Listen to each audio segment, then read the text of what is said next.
앞에 영상에서 우리가 보았듯이 지금 미국의 영적인 분위기가 심상치가 않습니다. 뭔가가 지금 일어나고 있는 거예요. 에즈버리 대학에서 젊은 목사가 설교를 하고 나갔는데 한 20명의 청년들이 남아서 회개 기도를 했는데 성령께서 임하신 겁니다. 그리고 그때부터 놀라운 부흥의 역사가 일어나게 된 거죠. 우리나라로 하면 1907년도에 평양 장대인 교회에서 회개로부터 하나님의 임재가 시작되어 부흥이 일어나고 그 부흥의 바람이 대한민국 전체를 다 덮고 이 민족을 변화시키게 됐는데 그런 부흥의 역사가 지금 미국에서 일어나고 있는 것입니다. 수많은 사람들이 학교로 몰려들었는데 학교 학사 업무가 완전히 중단이 되었다고 해요. 그리고 그 부흥의 소식이 미국 전역으로 다 퍼져나가고 수많은 사람들이 부흥의 현장을 보려고 왔고 지금 미국 메이저 언론들의 보도가 잇따르고 그리고 SNS를 통해서 전 세계로 이 부흥의 소식이 퍼져나가고 있는 것입니다. 저도 이 소식을 들으면서 사모함이 많이 일어났습니다. 부흥이라고 하는 이 단어가 너무도 낯선 우리가 그 시대를 살아가는데 하나님의 부흥의 현장을 보게 되는 것이죠. 저도 매일 새벽까지 미국을 위해서 매일같이 기도를 하는데 하나님 미국 땅에 부흥의 바람이 일어나게 해주십시오. 그리고 그 부흥의 바람이 이번에는 온 세상 땅끝까지 퍼져나가도록 그렇게 기도가 또한 되었습니다. 사도행전에 나타난 성령의 바람과 불 이게 어떤 모습으로 일어났을까? 그리고 우리의 삶의 부흥의 바람이 어떻게 일어나는 것일까? 그걸 여러분 보는 것 같아요. 저렇게 임했겠구나. 그 저녁에 기도하면서 간절히 사모하며 또 기도하게 되었습니다. 하나님, 그러한 부흥의 바람이 우리 영락교회까지 불어서 오게 해 주십시오. 인위적으로 부흥을 만드는 것이 아니라 오로지 성령의 역사하심을 통해서 그 일이 일어나게 해 주십시오. 그런 간절함으로 저녁마다 제가 무슨 기도를 하고 있습니다. 부흥이라고 하는 것은 하나님의 오심을 통해서만 가능한 겁니다. 우리가 인위적으로 만들어낼 수 있는 것이 아니죠. 오늘 부활하신 예수님께서 찾아오세요. 그것도 완전수 3. 3번이나 찾아오십니다. 주님이 나타나신 이유는 다른 것이 아니죠. 제자들의 회복입니다. 모든 걸 회복하는 거예요. 다시 살리는 거죠. 부흥이죠. 부흥. 우리의 사그라들었던 믿음을 다시 부흥케 하세요. 회복하세요. 그것도 부활에 대한 믿음을 회복하세요. 사그라든 우리의 사랑을 회복하세요. 끝까지의 사랑, 그 사랑을 회복하시죠. 말씀을 회복하십니다. 우리의 믿음이 보고 믿는 믿음이 아니라 보지 않고 믿는 믿음, 말씀에 대한 믿음을 회복하십니다. 그리고 이뤘던 사명을 회복하시는 거죠. 이와 같은 회복이 3번씩이나 계속 주님 나타나셔서 그 일을 이루시는 겁니다. 우리는 여러분 회복되어야 합니다. 여러분 다시 살아나야 합니다. 이 부흥이 여러분 다른 사람의 말이나 나와는 상관없는 이게 말이 아니라 이 부흥이 나에게 임해야 됩니다. 내 인생의 부흥이 임하고 우리 교회에 임하고 우리 가정에 임하고 그래야 됩니다. 그래서 삶의 모든 무너진 것들, 신앙에서 무너진 것들이 다시 회복되고 살아나야 합니다. 주님이 우리를 찾아오세요. 우리를 찾아오셔서 회복하세요. 그것도 3번씩이나 찾아오셔서 완전히 회복하시는 우리 주님이십니다. 우리가 오늘 또 말씀을 나누는데 이와 같은 회복의 은혜가 우리 가운데 임하는 우리 모두가 될 수 있기를 축복합니다. 우리 하나님 말씀 8절, 9절 우리 같이 읽습니다. 시작. 다른 제자들은 육지에서 거리가 불과 한 50칸쯤 되므로 작은 배를 타고 물고기 든 그물을 끌고 와서 육지에 올라보니 숯불이 있는데. 아멘. 여러분 인생은 배를 타고 바다를 항해하는 것입니다. 그것도 작은 배예요. 작은 배를 타고 이렇게 말씀하잖아요. 우리는 작은 배를 타고 우리는 작은 자인 거죠. 우리는 아무것도 아닌 자. 그런데 하나님은 그런 우리를 통해 하나님의 역사를 이루십니다. 부흥이라고 하는 것은 대단한 사람을 통해서 일어나는 것이 아니에요. 작은 자, 또 작은 배 통해서 일어날 수 있음을 말씀하죠.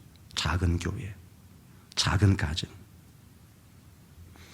배가 육지로부터 한 50칸쯤 되었다고 해요. 약 90에서 100m쯤 된다고 합니다. 베드로는 이미 그 바다 속으로 뛰어들었습니다. 주님이시라는 말에 뛰어들었어요.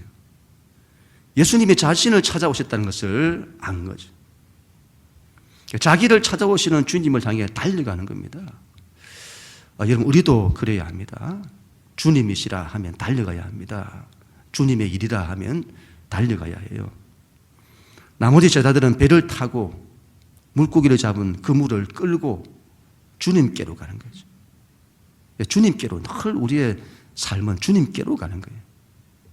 주님께로 가야 회복이 일어나는 거죠. 도착을 해서는 육지에 올라보니까 그곳에 숯불이 있었습니다. 안드로키아, 이게 숯불이란 말이에요. 숯불. 요한복음에만 2번 등장하는 단어입니다. 안드로키아.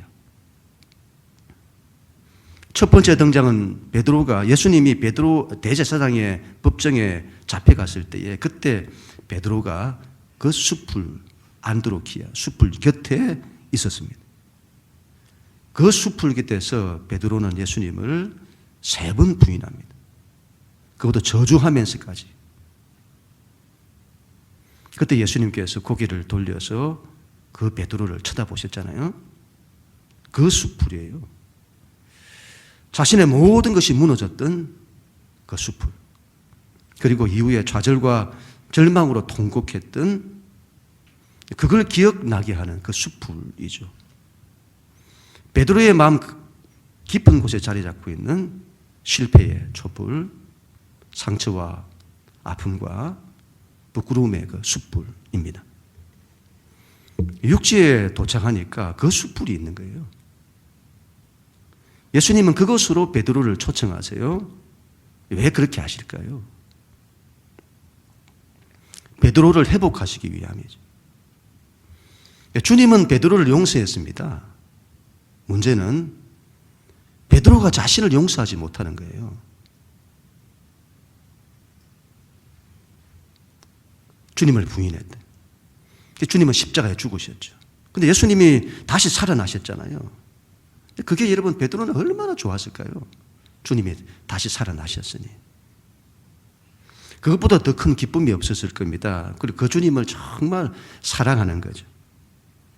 그래서 주님이 시다는 말 듣고 그 바다에 몸을 던져서 가장 먼저 주님께로 달려갔던 그 사람이 베드로인 겁니다. 그러나 이 베드로 안에 아직 해결되지 않은 아픔이 있는 거예요. 상처와 좌절의 아픔. 이제 주님이 더 이상 나를 쓰시지 않을 거라고. 어떻게 이런 나를 사용하실 수 있냐 하는 거죠. 그런 베드로를 예수님이 찾아오셔서 오늘 회복하시는 겁니다. 예수님은 베드로의 내면에 있는 그의 상처를 끄집어내세요. 그의 실패, 그의 아픔, 그의 좌절, 그의 부끄러움을 끄집어내시는 거예요. 이런 우리의 삶의 상처와 아픔과 좌절과 절망은 문을 닫는 거예요. 우리를 문을 닫게 하는 거죠. 우리 인생을. 우리를 가두는 거예요. 그 속에. 그런 상처에 갇혀있는 베드로인 겁니다. 두려움은 문을 닫잖아요. 두려움은 문을 닫아요. 상처와 아픔, 좌절과 절망도 문을 닫습니다.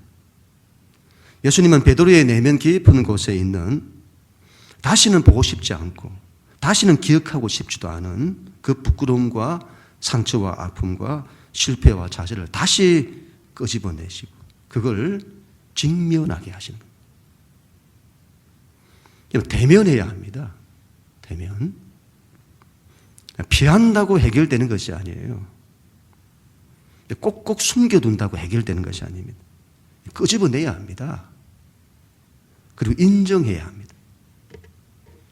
자신의 부끄러움을 인정하고 자신의 실패를 인정해야 합니다. 자신의 못남을 인정해야 합니다. 이걸 감추면 이게 여러분 없어지는 게 아니에요. 인생의 때마다 순간마다 튀어나와요.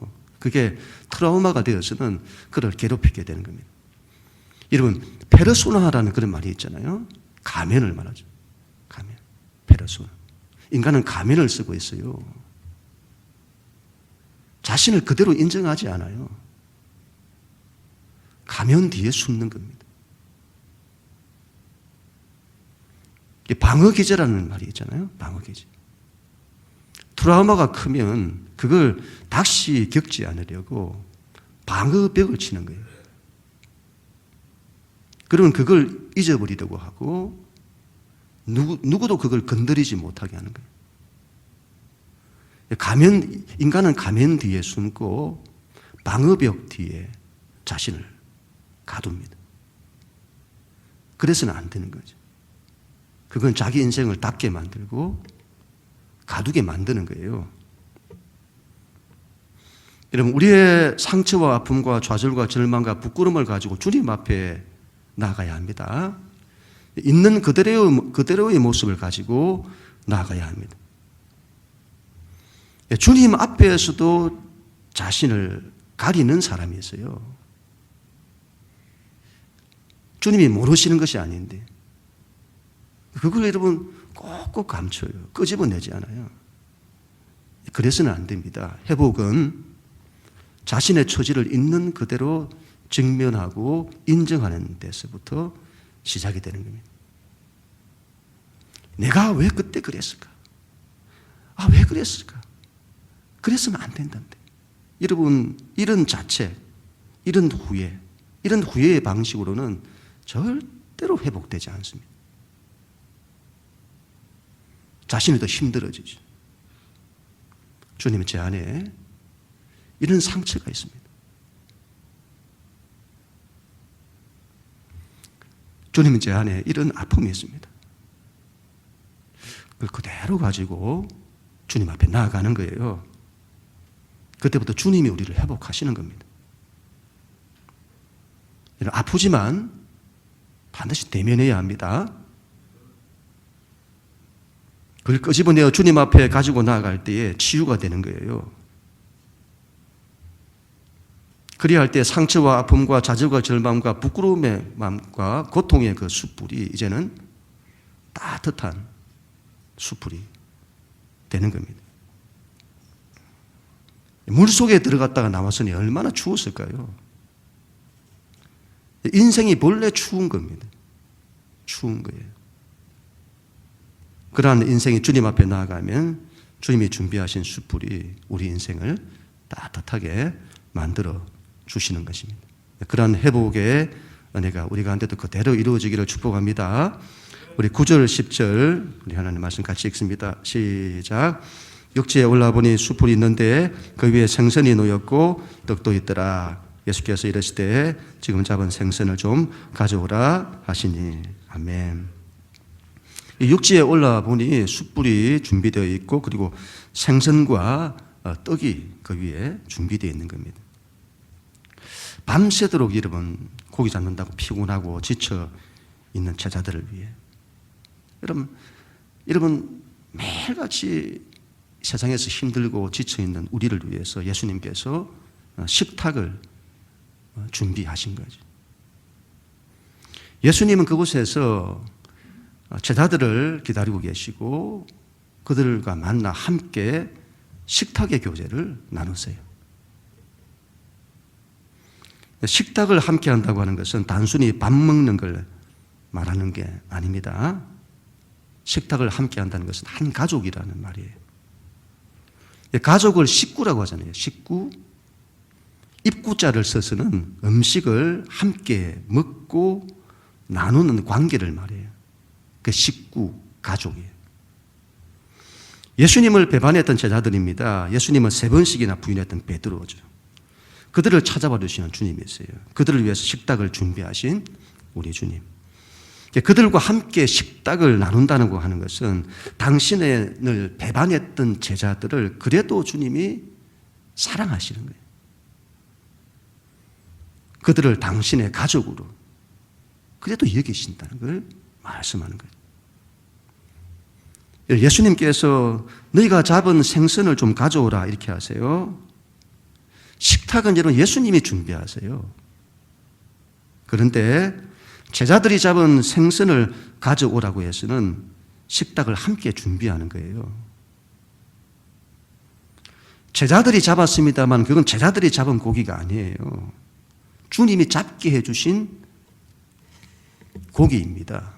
우리가 주의 말씀에 순종하여 잡은 고기예요. 그걸 예수님께서는 우리가 잡았다고 해주시는 거예요.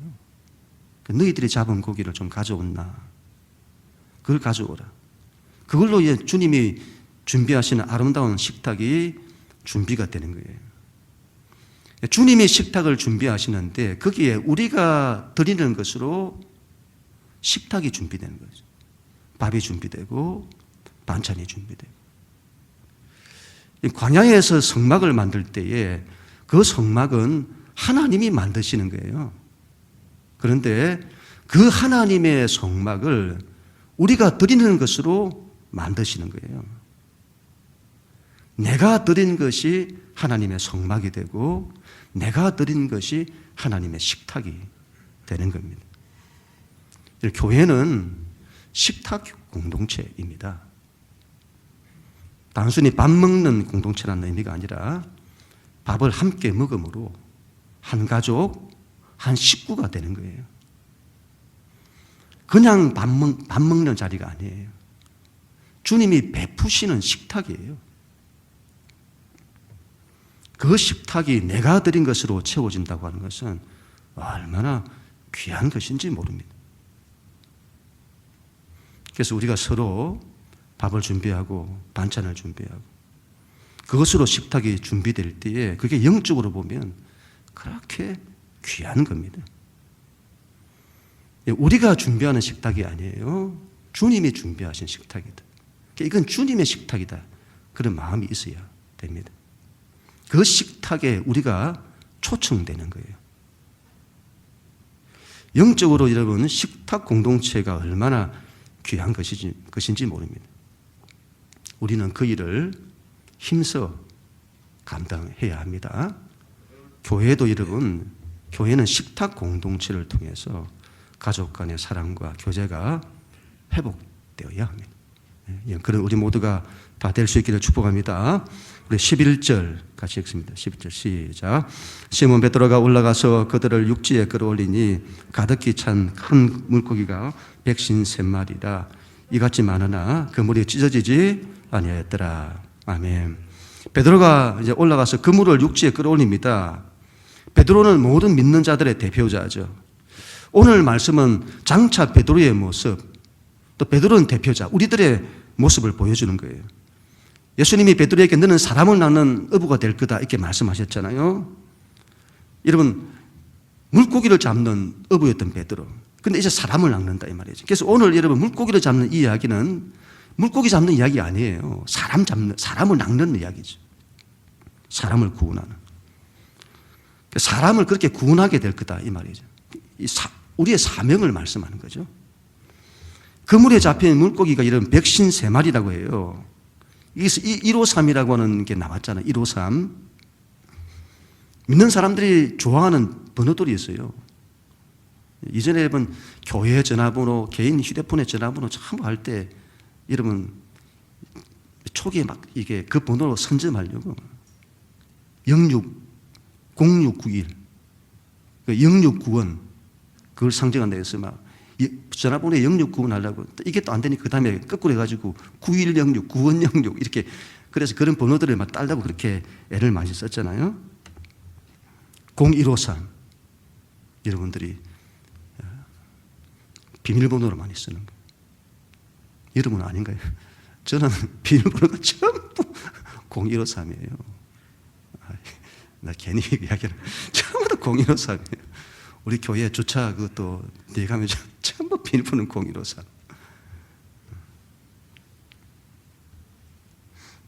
여러분 물고기의 수를 굳이 153이라고 밝히는 거죠. 요한계시록에 보면 사도 요한이 적 그리스도의 수를 666이라고 합니다.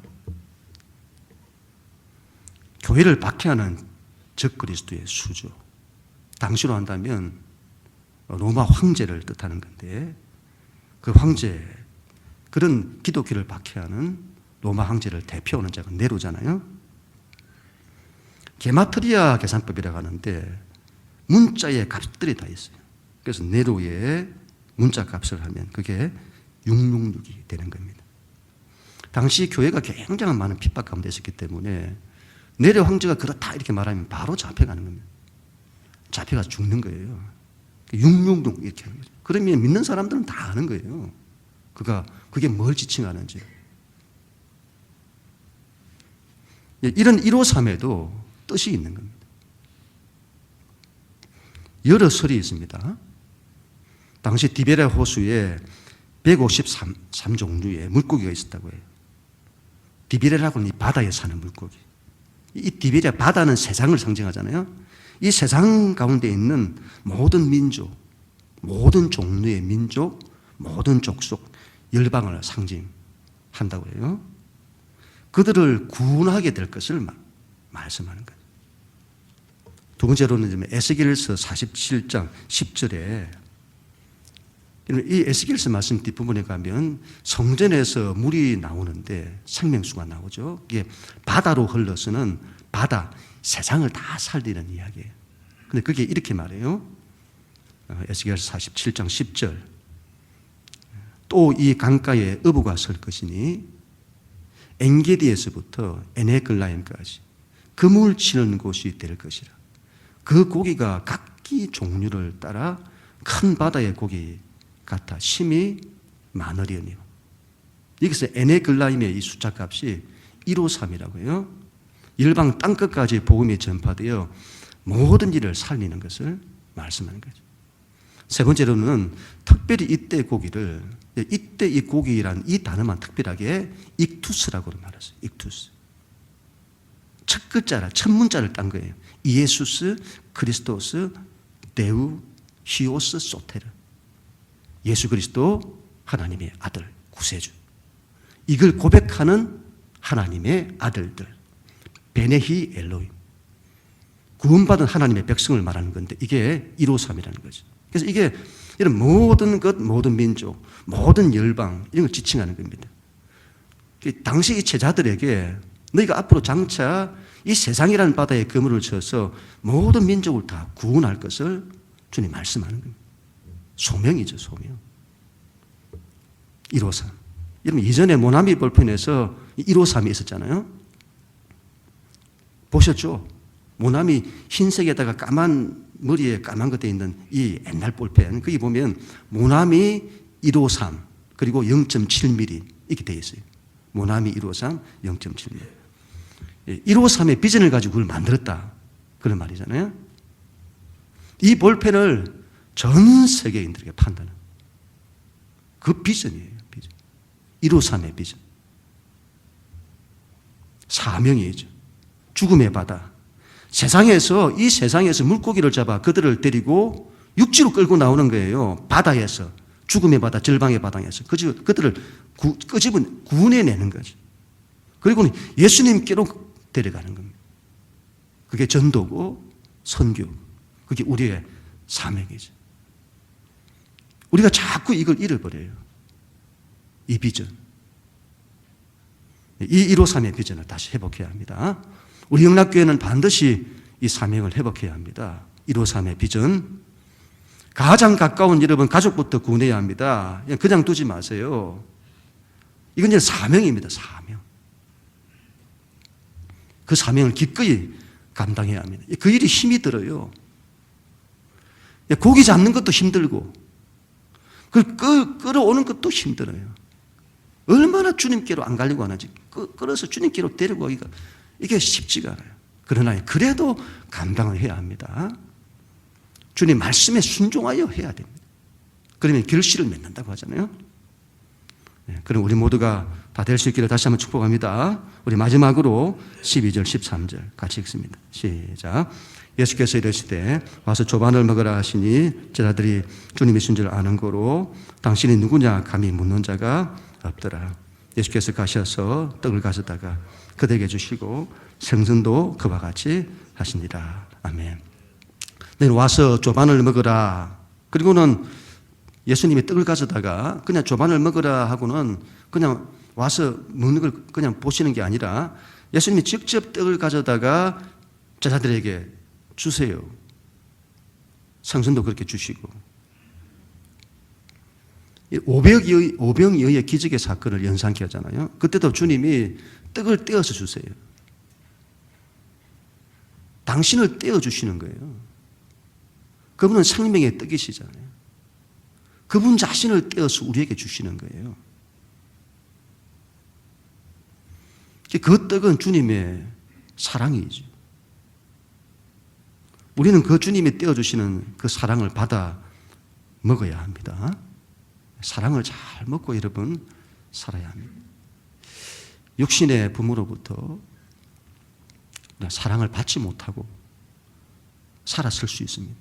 그러나 여러분 낙심하지 마시고 하나님으로부터 많은 사랑을 받으세요. 이 떡은 여러분 주님의 생명입니다. 그 생명을 받아 먹어야 합니다. 또한 이 떡은 주님의 말씀이기도 합니다. 그 말씀을 받아 먹어야 합니다. 여러분 주님 앞에 나갈 때는 와서 먹으라. 그 주님이 주시는 것을 잘 받아 먹어야 합니다. 우리가 드리는 예배는 주님께서 차려주신 영적인 식탁입니다. 이 식탁의 자리에 와서는 주님이 나누어 주세요. 떼어주시는 거예요. 그럼 그걸 잘 받아서 먹어야 합니다. 그런데 영적으로 먹지를 않아요. 주님 앞에 나갔는데 영적으로 아무것도 받아 먹질 않아요. 주님이 나눠주시는 은혜도 받아 먹지 않고 사랑도 받아 먹지 않고 말씀도 받아 먹지 않고 생명도 받아 먹지 않고 아무것도 안 먹어요. 밥을 안 먹으면 힘을 못 씁니다. 밥심이라고 하잖아요. 밥심. 그리고 밥을 갖다 오랫동안 안 먹으면 죽어요. 우리가 이러면 하나님이 나눠주시는 이것을 받아 먹어야 합니다. 그래야 힘이 생겨요. 이게 없으면 이제 영적인 힘이 없습니다. 힘을 못 써요. 그 영적으로 죽습니다.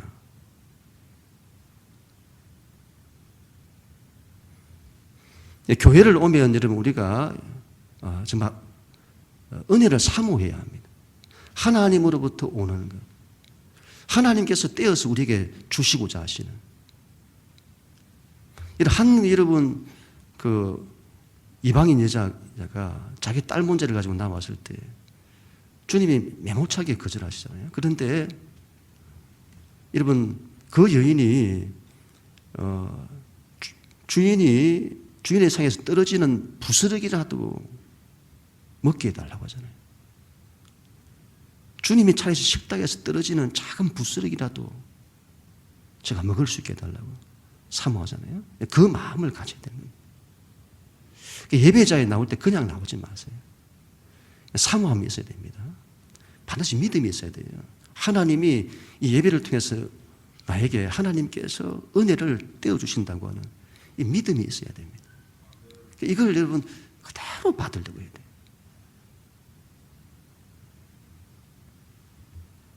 하나님으로부터 오는 양식을 여러분 사모하십시다. 와서 먹으라고 하시잖아요. 좀 거절하지 마시고 기꺼이 받아 먹는 사람이어야 합니다. 여러분 은혜 사모하는 사람이어야 합니다. 낮은 곳에서 여러분 우리의 입을 크게 열고 하나님이 부르시는 것을 그대로 다 받기를 원하는. 신앙은 믿음이에요. 주님 앞에 나갔을 때 그 믿음으로 오늘도 하나님 베푸신 은혜 하나님 제가 다 받기를 원합니다. 그대로 다 받아들이세요. 그걸 듬뿍 받아야 합니다. 하나님이 주시는 은혜와 사랑을 듬뿍 받는, 하나님의 말씀을 듬뿍 받는 생명의 떡이시잖아요. 생명의 떡. 이걸 받으면 산다 이 말이에요. 우리의 전부를 다 살리세요. 회복하세요. 예배만 잘 드려도 여러분 영적으로 살아나는 겁니다. 우리의 삶의 모든 것들이 회복되고 살아나는 거죠. 고침받고 치유되고 바뀌어지고 변화되어지고 놀라운 일이 일어나게 되는 겁니다. 이런 우리의 삶의 모든 것들이 회복되는 이 부흥의 역사가 우리 가운데 일어나기를 간절히 소원합니다. 그럼 우리 모두가 다 될 수 있기를 주님 이름으로